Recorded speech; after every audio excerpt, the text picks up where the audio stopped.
En esta ocasión vamos a hablar de la fatiga. Más precisamente haremos una introducción al tema fatiga ya que es muy amplio.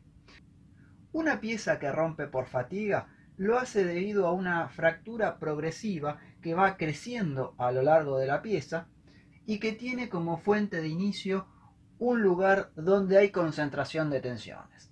¿A qué me refiero con esto?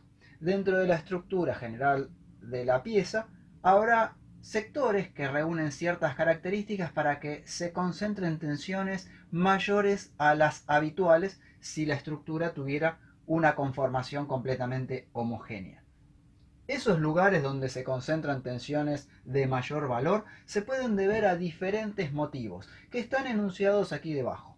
Uno puede ser las irregularidades superficiales, es decir, una superficie completamente lisa no tendrá tanta concentración de tensiones sobre la superficie que una muy rugosa.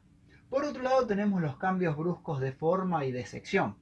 Cuando se modifica la sección transversal de una pieza o hay algún tipo de discontinuidad, como pueden ser entallas, orificios, rebajes, cambios de diámetro, etc., si no se hace en forma progresiva y paulatina, ahí en esos lugares donde existen esos cambios bruscos de sección, tendremos la presencia del fenómeno de concentración de tensiones.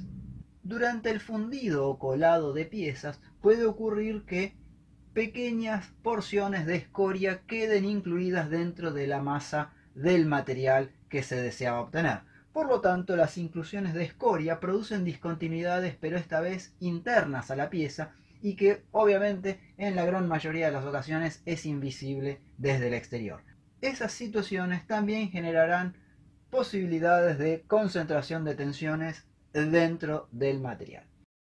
Finalmente tenemos la temperatura y los tratamientos térmicos. Con los tratamientos térmicos tenemos que se modifica la estructura interna de la pieza por calentamiento de la misma y una vez que ha cambiado la estructura interna de la pieza en estado sólido, al enfriarla rápidamente se le impide que conserve la estructura que tenía con un enfriamiento lento. De esa manera se generan tensiones internas que le dan mayor resistencia al material. Pero también se potencia la concentración de tensiones que serían los focos donde podría suceder que el fenómeno de fatiga iniciase una rotura o fractura progresiva del material. Un factor interesante de la rotura por fatiga es que se da en piezas que están sometidas a un estado de cargas dinámico, es decir, que va variando con el paso del tiempo. Estas cargas que son dinámicas están generando en forma habitual tensiones de trabajo que son obviamente inferiores a la tensión de rotura del material y también a la tensión de fluencia en el caso de que tenga el material fluencia y por supuesto por debajo de la tensión admisible, que es la que nos permite que la estructura tuviera una larga vida útil. No obstante ello, debido a este efecto de concentración de tensiones que hemos mencionado aquí, que puede haberse dado por una o varias de las causas que están detalladas ahí debajo, el material con el paso del tiempo y estando por debajo de la tensión admisible comienza a fracturarse en forma progresiva en algún punto donde hay concentración de tensiones, llevando finalmente a la rotura de la pieza en forma súbita. Es decir, que no ha ido dando aviso previo de que se estaba deformando plásticamente, sino que directamente la pieza se rompe y habiendo estado trabajando por debajo de la tensión admisible. Para el análisis de fatiga vamos a utilizar estas cuatro tensiones que tenemos detalladas aquí. La tensión máxima, la tensión mínima, la tensión media y la tensión alternada, que será una tensión variable.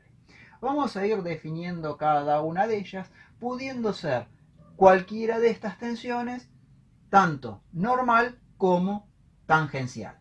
Por supuesto que si estamos trabajando con tensiones normales, las cuatro serán normales. Y si estamos trabajando con tensiones tangenciales, las cuatro serán tangenciales.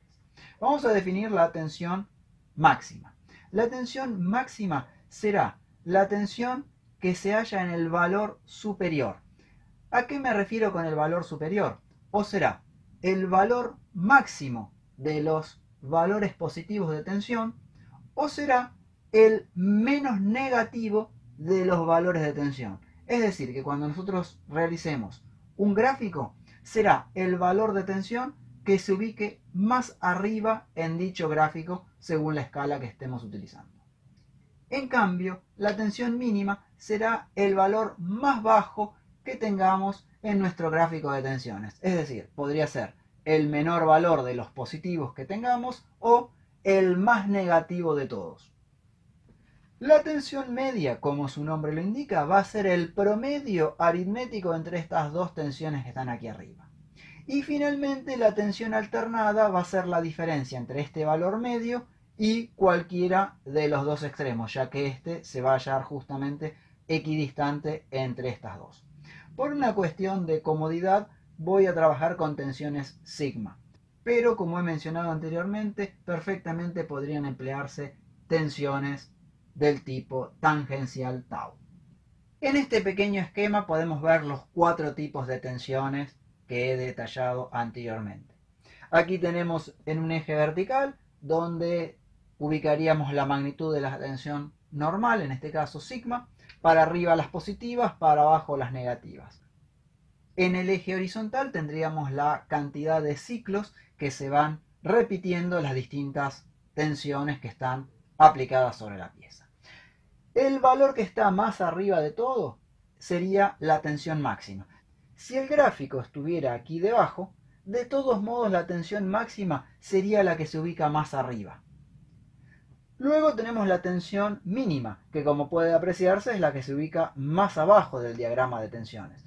Si lo tuviéramos ubicado en otra parte de nuestro plano de trabajo, seguiría siendo el valor inferior. Luego tenemos la tensión media, que como puede verse es el promedio, está ubicada en forma equidistante a la máxima y a la mínima, que sería esta que está aquí. Y la tensión alternada o tensión variable varía desde el valor medio hasta el mínimo y desde el valor medio hasta el máximo. Por supuesto que esas son las magnitudes máximas que obtenemos con la tensión sigma A. Por ejemplo, en este punto la tensión sigma A vale 0. En este punto la tensión sigma A vale la mitad quizás de este valor máximo. Y aquí tenemos que la tensión alternada toma su máxima magnitud. Aquí debajo podemos ver desde el punto de vista de fórmulas matemáticas cómo se combinan las tensiones. La tensión media es el promedio aritmético entre la tensión máxima y la tensión mínima. La tensión alternada variable es la diferencia entre la tensión máxima y la mínima dividido 2. La tensión máxima, por lo que se ve, es la tensión media más la tensión alternada, mientras que la tensión mínima será la tensión media menos la tensión alternada. Un detalle que no es para nada menor es que en cualquiera de estas fórmulas que se ven aquí, la tensión máxima y la tensión mínima sí o sí deben estar con los correspondientes signos, es decir, si están en la parte superior del gráfico, ambas serán positivas. Si están las dos en la parte inferior del gráfico, ambas serán negativas. Lo otro que también es importante destacar es que la tensión media tendrá siempre algún signo, positivo o negativo, eventualmente podría ser 0 si coincide con este eje. Pero la tensión alternada siempre, absolutamente siempre, me va a dar en módulo, es decir, me va a dar un valor positivo. Fíjense, si este fuera positivo y este fuera positivo, como este es más grande que este, me da positivo. Pero si los dos valores son negativos, como la sigma mínima se ubica por debajo de la sigma máxima en nuestro gráfico, en módulo este valor sería mayor, con lo cual un valor negativo menos menos, un valor aún más negativo, me termina quedando un valor positivo sigma. Por lo tanto, sigma máximo, sigma mínimo y sigma medio podrán tener cualquier signo. Eventualmente alguna de ellas podría ser 0. Pero la sigma A siempre va a tener el signo positivo. Las cargas que están aplicadas a nuestra estructura y que van variando con el paso del tiempo y por lo tanto van generando tensiones que varían con el paso del tiempo, pueden ser de distintos tipos. Tenemos las cargas oscilantes y las cargas pulsatorias. A su vez, cada una se puede subdividir, en el caso de las oscilantes, en alternada y propiamente dicha, y en el caso de la pulsatoria, en intermitente y propiamente dicha. Comencemos con las oscilantes. ¿Una carga será oscilante? Sí, en un momento toma el valor positivo y en otro momento toma valor negativo, con lo cual va cambiando paulatinamente de signo el valor de la carga y por ende las tensiones que se van desarrollando. En el caso de las tensiones sigma, pasaremos de tener tracción a compresión y de compresión a tracción y así sucesivamente. Tenemos dos categorías porque la oscilante puede ser alternada si se da la particularidad de que los módulos de las tensiones máxima y mínima son iguales pero de signo contrario, o tendremos el caso más general que será la oscilante propiamente dicha, donde los módulos de las dos tensiones, sigma máximo y sigma mínimo, son diferentes, obviamente teniendo signos diferentes.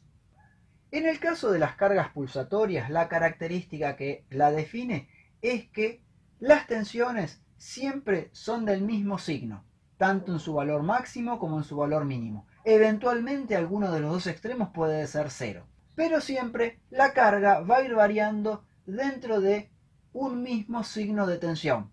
Ya les digo, eventualmente podemos tener el valor cero en algún extremo. Y por supuesto que las tensiones harán lo propio. Por eso tenemos dos clasificaciones. En la pulsatoria intermitente, alguna de las dos tensiones extremas, sea la tensión máxima o sea la tensión mínima, vale cero. Y obviamente la otra tendrá algún signo, o siempre positivo o siempre negativo. En cambio, en la pulsatoria propiamente dicha, los dos extremos de tensión, el máximo y el mínimo, poseen el mismo signo.